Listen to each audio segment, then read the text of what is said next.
네, 남미 북서부에는 에콰도르는 이 한반도보다 조금 큰 면적의 비교적 작은 나라라고 할 수 있는데요. 전 세계에서 유일하게 적도선이 지나가는 도시인 퀴토를 비롯해 또 살아있는 자연사 박물관이라고 불리는 이 갈라파고스 제도 등 다양한 명소와 볼거리를 지니고 있습니다. 오늘 이 시간에는 중남미 7개 나라를 종단한 홍윤호 전 한국일보 기자와 함께 에콰도르에 대해서 자세히 알아보도록 하겠습니다. 어서 오십시오. 네, 안녕하십니까. 네.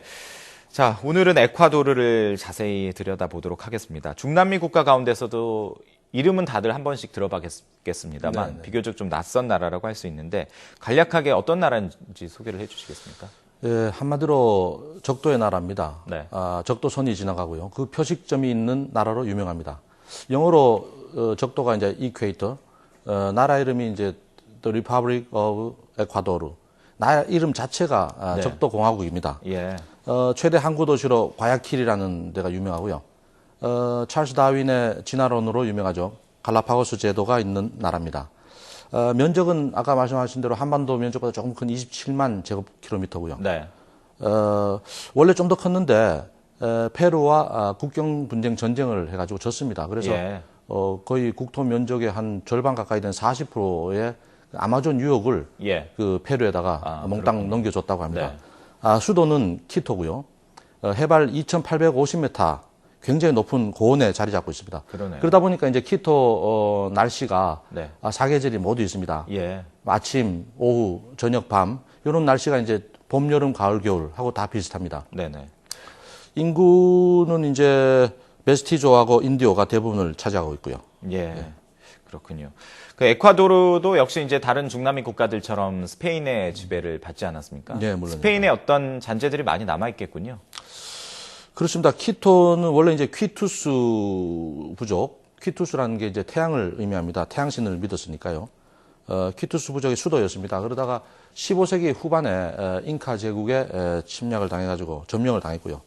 그러고 나서 바로 스페인 식민지가 됐습니다. 여기 이제 잉카의 마지막 왕자 2명이 끝까지 반란군을 이끌고 저항을 하다가 네. 붙잡혀가지고 화형을 당한 곳이기도 합니다. 예. 그 잉카의 이제 마지막 수도가 바로 키토라고 할 수 있습니다. 네. 잉카 제국 역사를 얘기할 때 항상 나옵니다. 아타후 알파라는 잉카의 마지막 왕인데요. 예.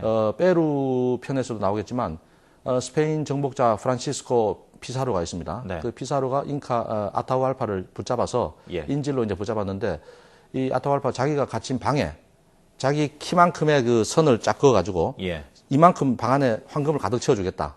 그래서 대신 살려달라. 이래가지고 살려줬고 약속을 지켰습니다. 황금을 그만 가득 채워줬죠. 그렇지만 훗날 피사로가 약속을 어기고 아타후알파는 처형이 됩니다. 그런 슬픈 역사가 있습니다. 예. 어떤 잉카 문명의 마지막을 엿볼 수 있는 곳인 것 같은데요. 그렇습니다. 예. 그 이제 수도 퀴토 해발 2,880m 상당히 높은 곳인데 그렇기 때문에 이제 사계절이 다 있다라고 얘기를 하셨습니다. 네. 실제로 다녀오시니까 어떻던가요?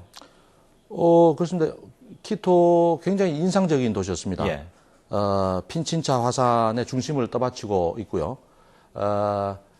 이 녹색 양탕자처럼 생긴 그런 산들이 예. 이 도시를 이렇게 가로지르거나 이렇게 둘러싸고 있는 그런 모양입니다.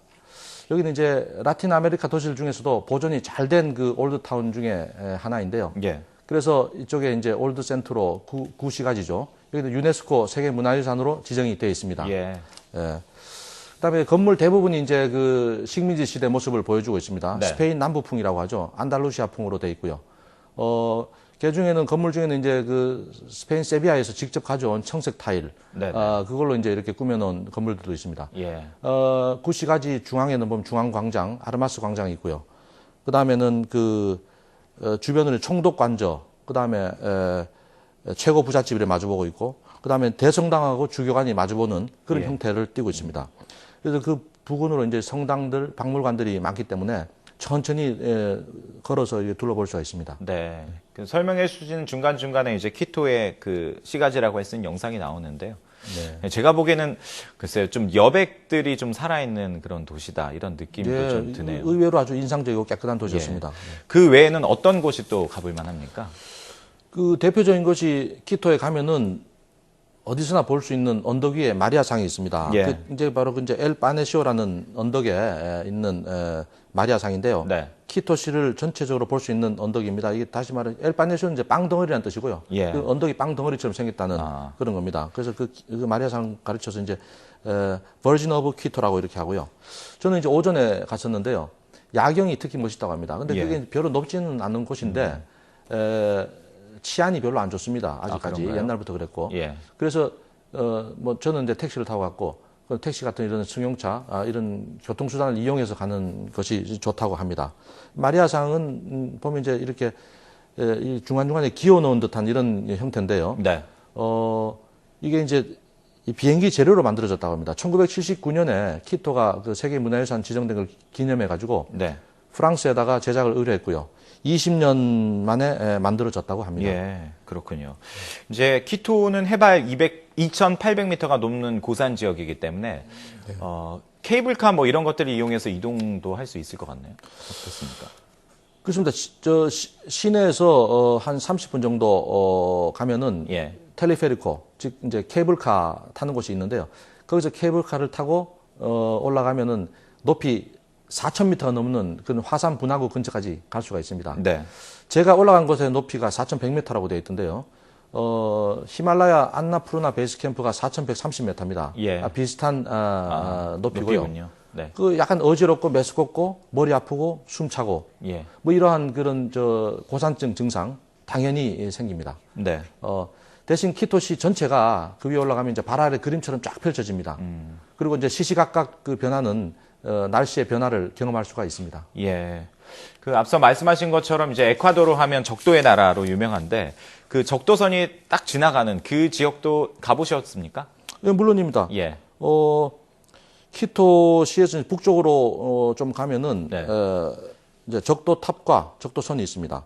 적도탑은 미타드 델 문도라고 하는데요. 흉볼트라는 사람이 19세기에 측정해서 확정시킨 바로 적도선입니다. 그렇지만은 인공위성으로 나중에 정확하게 이렇게 측정해 보니까 지리적, 수리적인 정확한 적도선은 거기서 조금 한 몇백 미터 떨어진 곳에 위치한 겁니다. 그래서 예. 그 이제 이름이 이제 인티난이라는 곳인데요.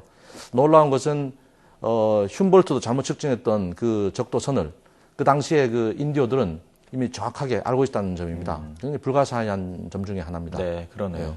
그러니까 흔히 적도에서는 여러 가지 과학적인 그 흥미로운 현상들도 일어난다고 하잖아요. 혹시 예, 직접 뭐 보신 게 있으신가요? 드디어 이제 뭐 이게 과학 채널인데 예. 과학 이야기를 좀 하게 될 것 같습니다. 진짜 적도선 인티난이라 그랬죠. 예. 거기는 이제 일종의 이제 민속촌처럼 이렇게 꾸며놨습니다. 네. 그래서 나중에 이제 거기다 이제 방문했다는 도장도 찍어주고 그러는데요. 거기서는 당연히 이제 그 적도선에서만 일어날 수 있는 그런 현상들을 직접 경험해 볼 수가 있습니다. 그 중에 하나가 대표적인 것이 통 속에 이제 물을 가득 채워놓고요. 네. 나뭇잎을 그 위에 띄워놓고 그 밑에 이제 마개를 뽑으면 네네. 이 나뭇잎이 물을 따라서 그냥 쭉 빨려서 내려갑니다. 회전 없이 그냥 바로 쭉 내려갑니다. 예. 그리고 이제 그 적도선에서 불과 한 4, 5m 남쪽, 북쪽 옮겨가지고 네네. 똑같은 실험을 해가지고 이제 마개를 뽑으면 네. 물이 내려가면서 나뭇잎이 시계 방향 혹은 예. 시계 반대 방향으로 회전하면서 내려갑니다. 우리가 네네. 뭐 화장실 물 누르면은 이렇게 회전하면서 내려가는 거하고 그렇죠. 똑같습니다. 적도에서는 똑바로 내려가는 거죠. 네. 그다음에 이제 모수를 받고 그 이제 망치와 맞닿는 부분 예. 그 위에다 계란을 이렇게 세우면 이 똑바로 섭니다. 네. 적도에서만 일어날 수 있는 일이고요. 예. 그다음에 눈을 가리고 적도선 똑바로 걸어보라 그러면 똑바로 걸어갈 수가 없습니다. 예. 그리고 또 한 가지 이제 힘을 좀 막 쓰려고 해도 네네. 적도선에서 이상하게 힘을 쓸 수가 없습니다. 예. 참 신기한 현상들을 예. 그곳에서는 경험해 볼 수가 있죠. 예, 알겠습니다. 자, 적도의 나라 에콰도르에 대해서 오늘 알아봤고요. 다음 시간에는 이 잉카의 심장 페루로 떠나보도록 하겠습니다. 홍윤호 전 한국일보 기자였습니다. 고맙습니다. 네, 감사합니다.